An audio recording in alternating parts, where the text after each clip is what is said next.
So after watching the video on the NICE model, I think the important necessary characteristics that came out of it was that the fifth gas giant that was here in the past only knocked other gas giants out of their orbits of what they were before and changed those, and that they didn't affect the terrestrial planets like Earth.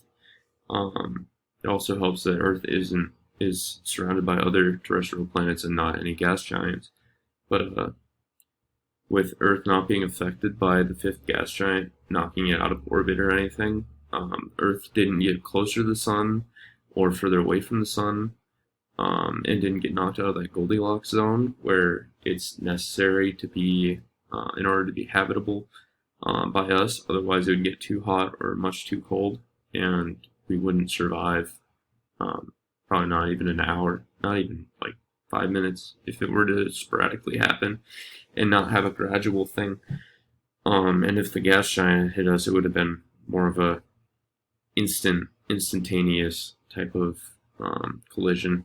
But it's also important that the fifth gas giant actually gave us our moon, because it gave us the what do you want to call it? Like, it gave us something else to measure times of the month and seasons and everything in the past before we had all the technology we do now.